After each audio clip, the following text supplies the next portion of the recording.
Uh, Bismillahirrahmanirrahim. Assalamu alaikum students. Today our topic is thermoregulation in mammals or human being. Regulatory strategies. Mammals including human maintain their high body temperature within a narrow range of about 36 to 38 degrees C because of their endothermic characteristics. The origin of endothermy in birds and mammals have provided the opportunity to keep high metabolic rate and availability of energy around the clock, thus has acquired greater ability to adaptations and has assisted in much of their wider diversity and distribution in diversified regions of the earth.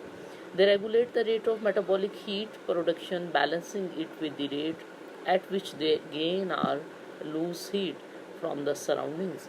The rate of heat production is increased by increased muscle contraction, by movement of shivering, so called as shivering thermogenesis, यानी कि muscles की contractions की वजह से जो कपकपी लगती है उसको आप शिवरिंग थर्मोजेनेसिस कहते हैं. Also hormones trigger the heat production as do thyroid hormones and are termed as non shivering thermogenesis. तो मसल्स की कॉन्ट्रैक्शन और मूवमेंट्स की वजह से कपकपी लगने से जो हीट प्रोड्यूस हो रही है वो शिवरिंग थर्मोजेनेसिस है, और जो हार्मोन्स ट्रिगर करते हैं कि बॉडी के अंदर हीट प्रोड्यूस हो वो नॉन शिवरिंग थर्मोजेनेसिस है, और इसमें जो है थायराइड के हार्मोन्स ये काम करते हैं. सम mammals possess brown fat which is specialized for rapid heat production. कुछ मैमल्स के पास जो है स्पेशल किस्म की फ़ैट है जो ब्राउन फैट कहलाती है, और वो हीट प्रोड्यूस करने में स्पेशलाइज्ड है. इन over production of heat it is dissipated through exposed surfaces bye increasing blood flow और द इवेपोरेटिव कूलिंग.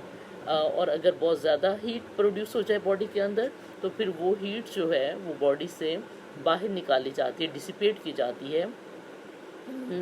जो उसके बॉडी के एक्सपोज्ड सरफेसेस हैं, एरियाज हैं, वहाँ से बाय इंक्रीजिंग ब्लड फ्लो और इवेपोरेटिव कूलिंग, या फिर वो in mammals it is observe that skin has been adopted for the organ of thermoregulation. तो ये बात नज़र आती है कि स्किन जो है ह्यूमन बींग में और दूसरे मैमल्स में वो थर्मोरेगुलेशन के लिए बहुत ही अहम है. In cold temperature mammals have various mechanisms that regulate heat exchange with their environment, vasodilation and vasoconstriction. Vasodilation यानी कि जो ब्लड कैपिलरीज हैं वो डायलेट कर जाती हैं और ब्लड फ्लो जो है वो ज़्यादा हो जाता है मखसूस एरियाज़ की तरफ स्किन के.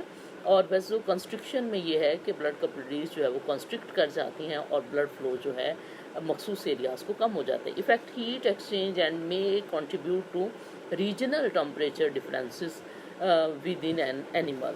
On a cool day a human temperature may be several degrees lower in the arms and legs than in the trunk, where the most vital organs glands are situated. Most land mammals respond to cold by raising their furs, thereby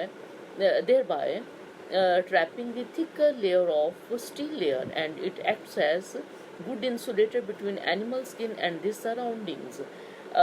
birds की जो फर है वो यानी कि birds की फर जो है वो रेस कर जाती है, ठीक है, जैसे बाल खड़े हो जाते हैं उसके, ठीक है, या उसके जो पर्स से जो है वो खड़े हो जाते हैं, और उससे एनवायरनमेंट के दरमियान में और उसके बॉडी के इंटरनल ऑर्गन के दरमियान में एक थिक लेयर बन जाती है स्टील लेयर की, ओके, जिसकी वजह से बॉडी की हीट जो है वो बाहर नहीं आ पाती. Human mostly rely on a layer of fat just insulating beneath the skin as insulating material against heat loss. और ह्यूमन बीइंग की स्किन के नीचे जो है फैट की लेयर है जो इंसुलेशन का काम दे रही है. Similarly marine mammals such as whales and seals inhabit much colder water than their body temperature have a very thick layer of insulating fat called as blubber just under the skin.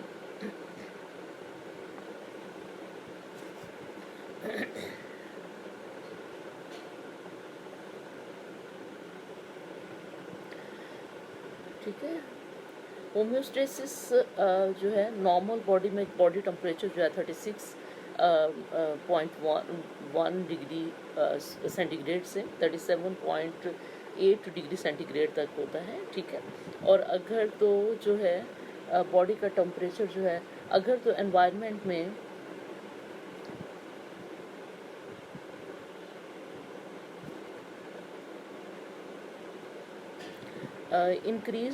Increase temperature हो, ठीक है, ई.जी. Exercising are in surrounding, अगर तो body का temperature वो ज़्यादा हो जाए एनवायरनमेंट की वजह से या फिर एक्सरसाइज करने की वजह से, तो फिर ये जो थर्मोस्टेट है ये इम्बैलेंस हो जाता है, ठीक है। इससे यानी कि ये हिल जाता है, इम्बैलेंस हो जाता है। और फिर जो है थर्मोस्टेट इन हाइपोथैलेमस एक्टिवेट कूलिंग मैकेनिज्म, तो वो कूलिंग मैकेनिज्म को जो है वो एक्टिवेट करता है और उसके बाद कूलिंग मैकेनिज्म या तो स्किन को भेजता है मैसेजेस, तो वेजो डायलेशन होती है ताकि बॉडी की हीट जो है वो ब्लड से फिर डिसिपेट हो जाए, ठीक है।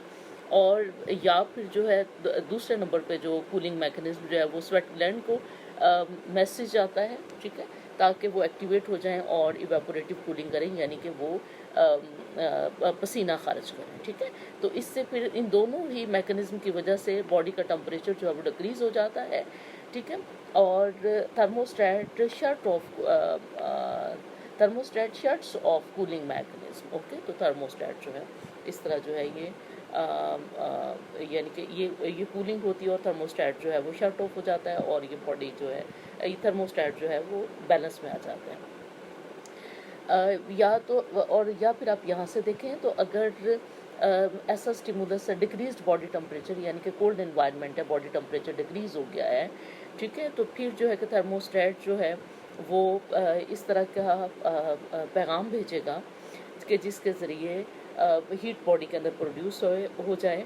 और ये जो है कि आपको पता है कि ये शिवरिंग थर्मोजेनेसिस होगा, ठीक है।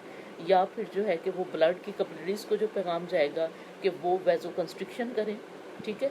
या फिर वो नॉन शिवरिंग थर्मोजेनेसिस यानी कि हार्मोन्स को पैगाम देगा, ठीक है, ताकि बॉडी के अंदर हीट पैदा हो। तो इससे जो अल्टीमेटली बॉडी की हीट जो है वो इंक्रीज़ हो जाती है और थर्मोस्टेट जो है वो फिर जो है कि वो अपने नॉर्मल पोजीशन में आ जाएगा, ठीक है।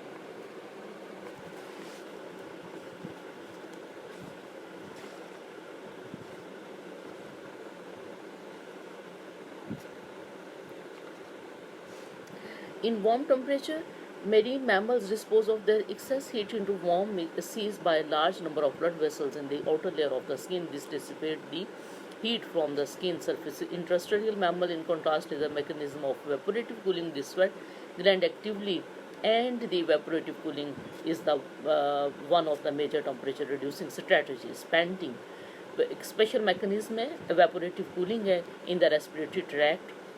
It's the other mechanism as represented in the dogs. Bats also use bats use saliva and urine for evaporative cooling. Thermostat function and feedback control in human. The body temperature regulation in human is based on complex homeostatic systems facilitated by feedback mechanism. Okay, तो ये जो हमने अभी sketch में जो discuss किया है तो ये उससे रिलेटेड है ये सारी description, okay. Temperature in fever, pyrexia, in bacterial and viral infections mainly leukocytes increased in number.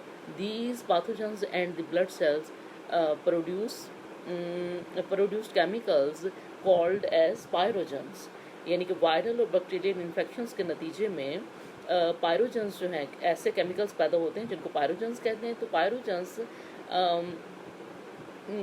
displace the set point of hypothalamus above the normal point of 37 degrees C. Fever or high temperature helps in stimulating the protective mechanism against the pathogens.